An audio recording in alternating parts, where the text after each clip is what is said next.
Good morning, everybody. Welcome back to Installment of Scott Selections here for Wednesday, October 26th. Before we get into today's play of the day, quick recap of what happened yesterday. We had a loss in the NBA with the Mavericks -4.5 and -110 on FanDuel. We took it expecting the Pelicans to be missing a couple of key players, and we were right. The problem was the Pelicans overcame their absence as they ended up winning the game outright. We expected Zion to not play. He did not. Herb Jones did not play. He did not. And we knew Ingram would not play. And yet, despite all three of them not playing, New Orleans still shot roughly 58% from the floor and over 44% from three. Just an atrocious game defensively for Dallas. And on top of that, the Mavericks still had a 7-point lead in the fourth quarter before the team completely imploded. Either way, I picked up a loss, fading the injured team. Did not work out. Look for a bounce back winner here on Wednesday. And for today's play today, going to look ahead to a Thursday night college football game in the Sun Belt between Louisiana and Southern Miss, taking place at around 7:30 p.m. Eastern Time on Thursday. And for this matchup, going to take the road team in this one. Going to take Louisiana money line at -105 on Fox Bet. Time recording of 3 a.m. Eastern Time. Couple reasons why I like Louisiana in this spot. First reason, to go through the recent form of both teams. Both teams have been pretty similar, but Louisiana has looked more comfortable. Louisiana has won each of its last two games by at least 10 points. Blew out Arkansas State last week by 20 and beat Marshall the week prior by 10 points on the road. Meanwhile, Southern Miss did win each of its last two games by less than 7 points, beat the same Arkansas State team by 1 point at home, and beat Texas State by 6 points.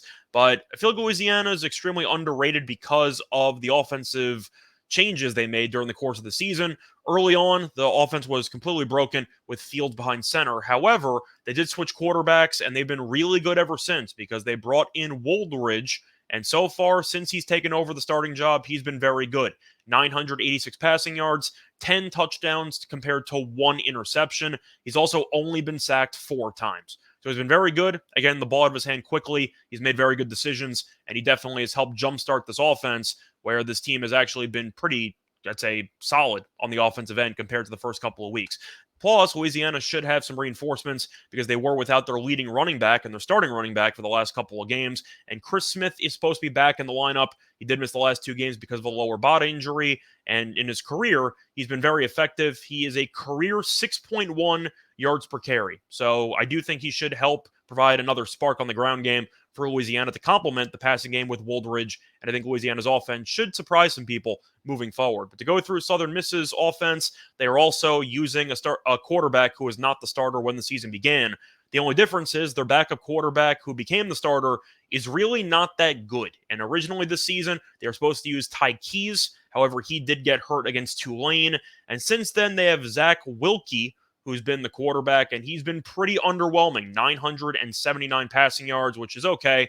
7 touchdown passes, which is decent. The problem is he cannot stop turning the ball over. He's thrown 8 interceptions. He's also not very mobile, and he has been sacked 12 times. And I'm going to focus on the turnovers and the sacks because that's really where I think they're going to have an issue dealing with Louisiana's defense in this matchup. Louisiana's defense is averaging 1.7 interceptions per game, which is tied for first in the country. So they're very good at forcing turnovers. And on top of that, Louisiana's defense is also averaging 3 sacks per game, which is tied for 14th in the nation. Now, Southern Miss's defense is also good, so I do think it should be a defensive struggle. However, I do trust Louisiana's quarterback significantly more than Southern Miss's, and I think that will be the story of the game. And to go through the actual turnover differential, because I think we all know when you have a defensive battle, the one thing you cannot afford to do is turn the ball over regularly. And I think Southern Miss is going to do that because Louisiana this season has a turnover differential of plus 1.2, which is tied for the 4th best in the nation.